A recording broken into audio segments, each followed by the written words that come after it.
Welcome back. We are back once again, and a state of emergency in Baltimore is the situation tonight, as at least 15 Baltimore police officers have suffered major injuries during clashes with protesters. Clashes taking place throughout the day and now well into the evening.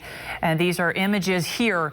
Dozens of people could be seen throwing objects at officers earlier on, and this was just hours after funeral services were held for Freddie Gray, the 25-year-old who died after he was taken into police custody and at some point severed his spine. Now officers are working to restore order and to arrest those who have attacked the police. We know the National Guard has been called in. That call after Maryland Governor Larry Hogan declared a state of emergency earlier. I want to back up and talk about how this all began. There were relatively peaceful protests in the recent days regarding Freddie Gray's death, but then they turned increasingly violent on Saturday, and much more so now, as we've witnessed throughout the day. We saw at least 15 officers, as we mentioned, injured, broken ribs. These are serious injuries. One of these officers, at least one of them, critically injured and unresponsive at this time. 27 protesters were arrested. That number might rise, but 27 is where we're at now. We saw the rioters throwing rocks, bricks, bottles at police. It was a very violent scene earlier. Officers forced to fire back with tear gas and pepper spray. The protesters also looted a lot of stores. A CVS that they then lit on fire. We saw that CVS up in flames. We've been following the two buildings on the screen you're watching here. Two different buildings up in flames as well. And one of them is an abandoned warehouse. The other is an under construction building, which we believe to be a senior citizen home. It was intended to be that, bought by a local church. These are both within a 1-block radius of each other, and so that's where the focus is on now. But this all began, we understand, with a flyer that was widely circulated among high school students. The flyer was posted on social media, on Twitter. It said at 3 p.m. we purge. Purge being the movie The Purge, about what would happen if all laws were broken. And so we've seen this violence, this looting, the fires, the chaos, the rioting beginning at the Mondawmin Mall and set to continue downtown. At present, 1,500 National Guard members have been sent into Baltimore. The number of people being brought in to get a hold on this has increased throughout the day, because clearly it was not enough earlier. And as we're seeing on the screen, it is clearly still not enough at present to get this fire under control. So that is where this stands tonight. Once again, state of emergency. National Guard called in an attempt to restore order. Last thing I want to mention really quickly here is that we're being told this is an attempt by 3 local gangs, and these gangs usually at odds, we want to stress, who have united so as to go against the authority, so as to create on purpose this sense of civil unrest, so as, in their words, to, quote, take out police. And that is where this stands tonight. We will be checking in on the blazes breaking out in Baltimore. We have officers deployed throughout the city to make sure that we can continue to deliver police services to the citizens of Baltimore, and we will continue to keep the city safe. Our officers are working as quickly and as appropriately as they can to bring about order in the area of Mondawmin and effect arrests of the criminals who violently and without provocation attacked our police officers. Right now, it is a group of lawless individuals with no regard for the safety of the people that live in that community or the safety of our police officers, who are there to ensure that the people who live and work in that area could do so safely. And as we're watching this, we want to mention that Freddie Gray's family has been watching this. They're weighing in. They're saying this is not at all what they wanted. This is hard for them to watch. This is not the way for these protesters to get their point across. They're disgusted by this. They are urging calm. The situation not calm yet. And we'll continue to bring you updates on the situation throughout the evening.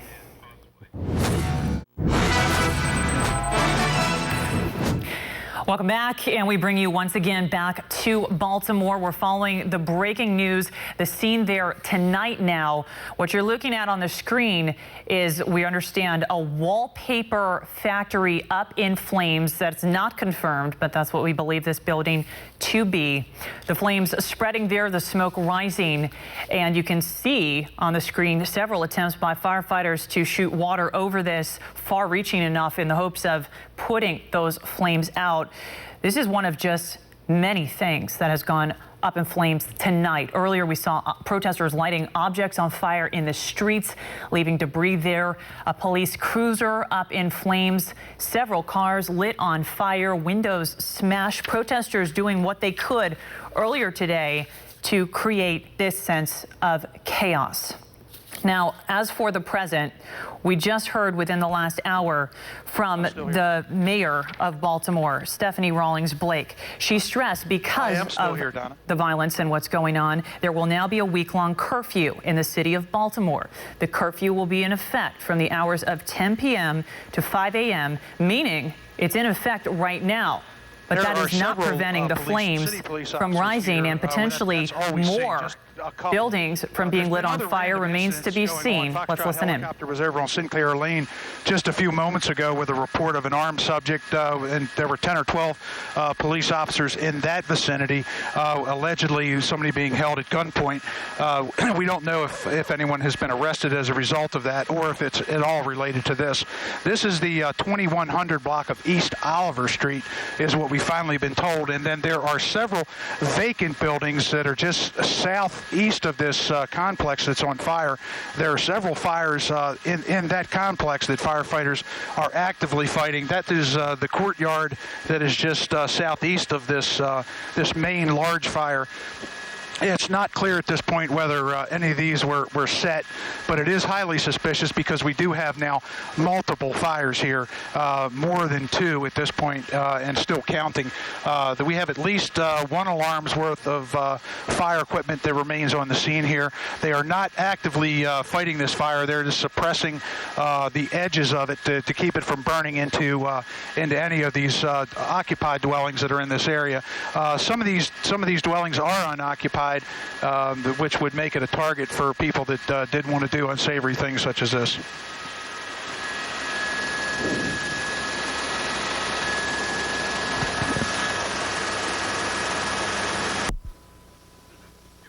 So as you just heard there's reports of an armed suspect near the premises. There are multiple fires, not just the one you were seeing earlier, multiple fires, at least more than 2 in the area this evening.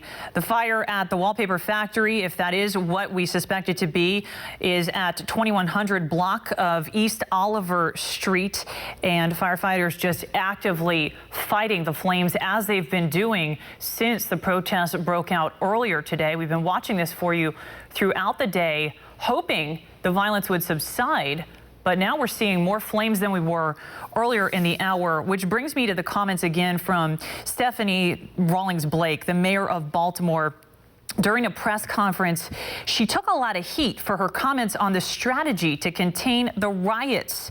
A reporter asked her what police were doing to respond to the protests, and she said she instructed officers to allow protesters to express themselves, and, quote, "We also gave those who wish to destroy the space to do that as well." Again, the space to do that as well, meaning they actually, if the implication is true, gave these demonstrators space to do what they're doing. And we'll let you decide whether the strategy was correct or not. But as you can see on the screen there, certainly they did a lot of damage tonight. So our thoughts and prayers with the city of Baltimore. We will be checking in. We hope to see a peaceful resolution to what has been a very violent day.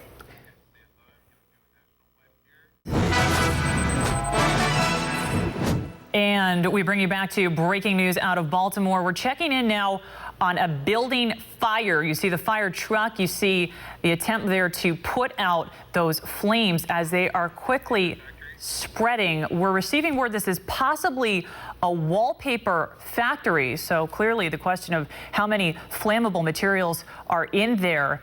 And we're seeing here the smoke on the screen. We know that earlier on, the protesters also lit fire to a CVS building. We had our eye on that for quite some time. And when firefighters arrived on the scene there, as they were attempting to extinguish the flames, we understand protesters actually cut the fire hose and thereby prevented their attempt to put that fire out. It's hard to see on the screen here if protesters are attempting to prevent this from being put out as well. But of course, we'll stay on this for you as we continue with our coverage to check in on the city of Baltimore erupting in violence and now here erupting in flames this evening. We'll be right back with more headlines. We have a lot to get to, so stay with us.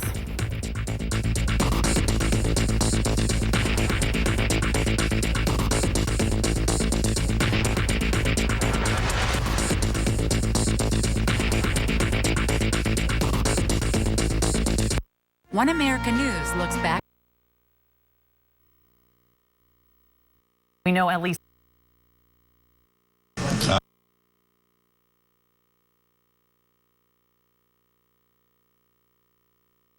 secured by police. Welcome to our program tonight.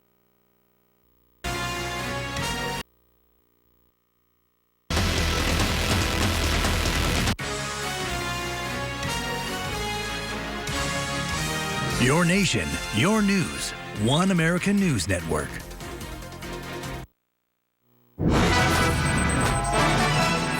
Welcome to our program tonight. I'm Cassie Leuffen, and we take you live right now to a presser being held by Maryland Governor Larry Hogan. Let's listen in.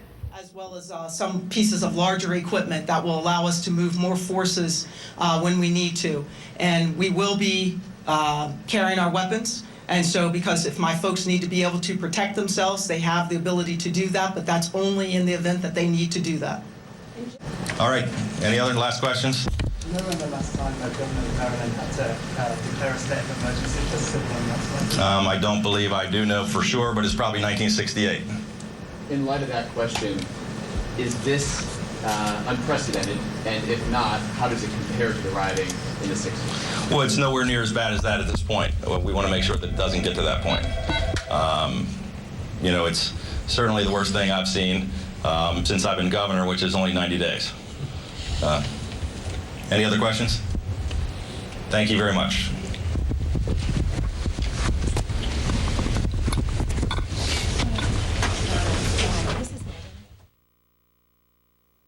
Listening there again to a presser held by Maryland Governor Larry Hogan. And earlier he said as a result of the violence and looting, he's declared a state of emergency. This means, he explained, deploying Maryland's National Guard, which he stressed was a last resort in order to attempt to restore order to this area. And now that the state of emergency comes amid the clashes today between police and protesters, and you're looking there at the situation on the screen, this is in the aftermath of Freddie Gray. You recall the 25-year-old who died in police custody earlier this month.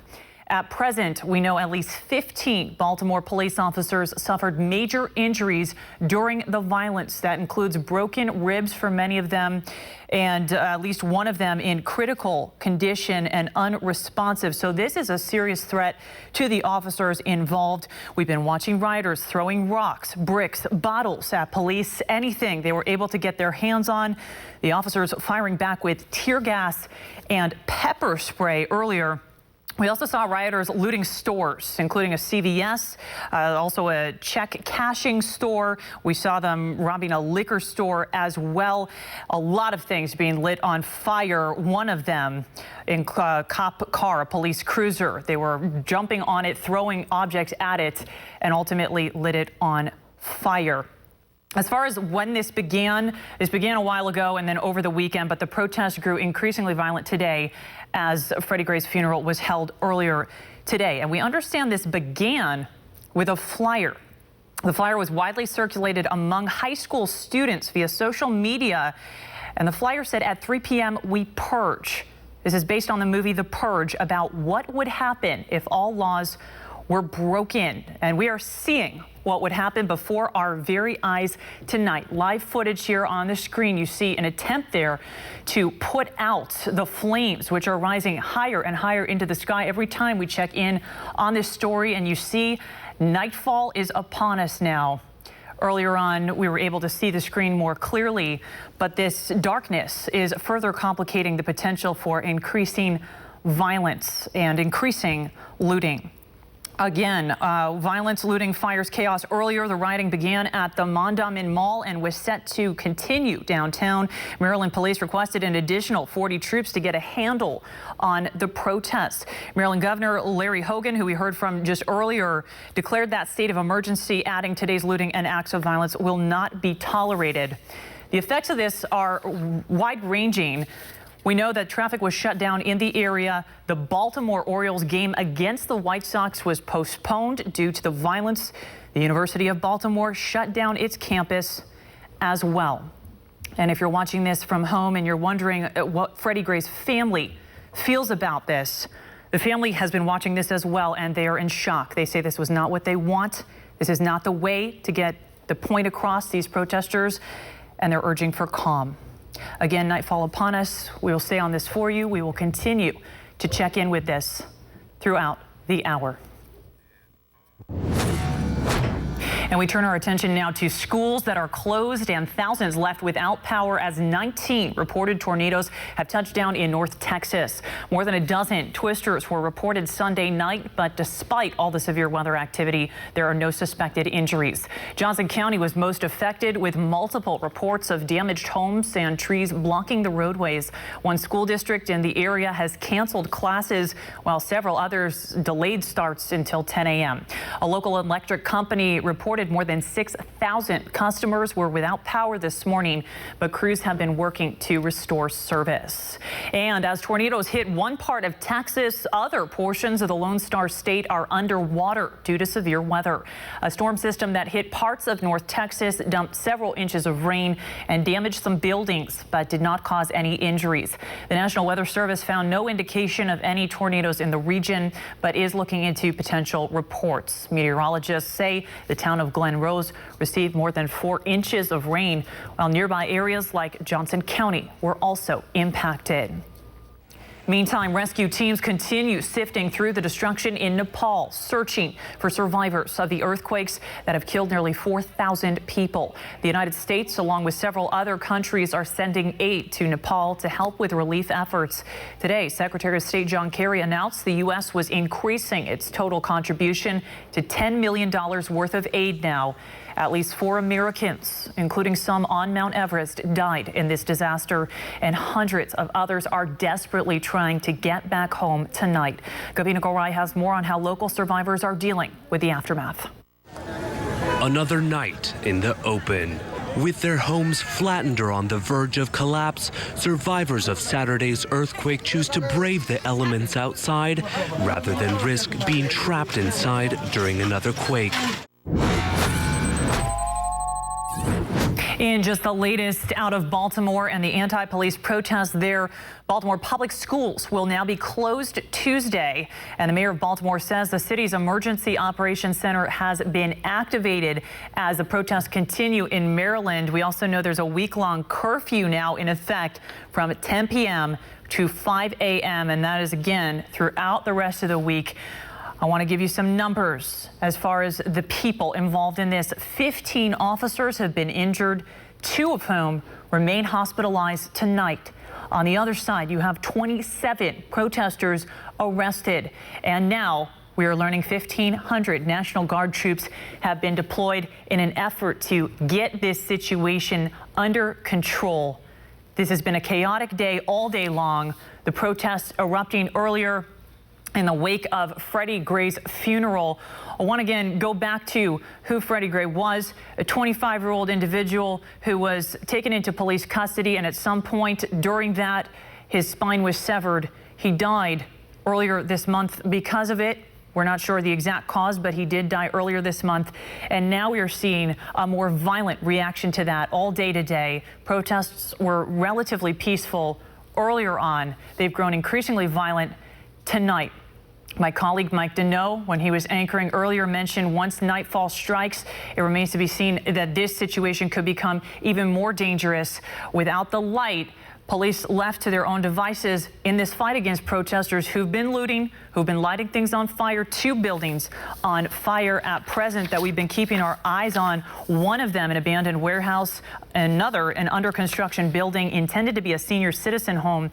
Both of them within a 1-block radius of each other. Again, earlier, a state of emergency declared, and we had footage of a cop car being lit on fire. I want to give you a soundbite here from the mayor of Baltimore. This evening, as a result of the serious violence and looting, which has led to the destruction of property and put innocent Marylanders at significant risk, I have declared a state of emergency at the request of Baltimore City.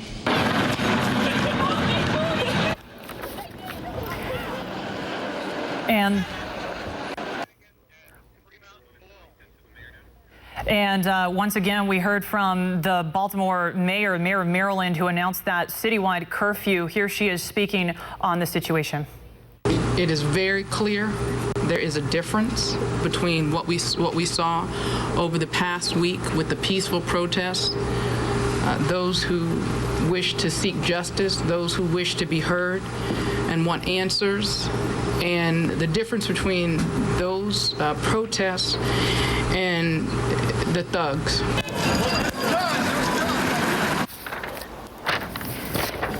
And I do want to mention that she said earlier something that has been controversial since she said it, which was in their strategy here to contain the riots in the wake of Freddie Gray's funeral. She said, quote, "We gave those who wish to destroy space to do that." The implication being they purposely allowed these protesters the space to go ahead and destroy the surrounding property. And that is exactly what went down today, all day long and well into the night. This situation far from over with. And just to wrap this up, earlier today was the funeral for Freddie Gray. It was supposed to be a time to reflect on his life, a time of peace, a time to have closure. And instead, we're seeing the violence that we have watched all day for you closely and all night now throughout the night.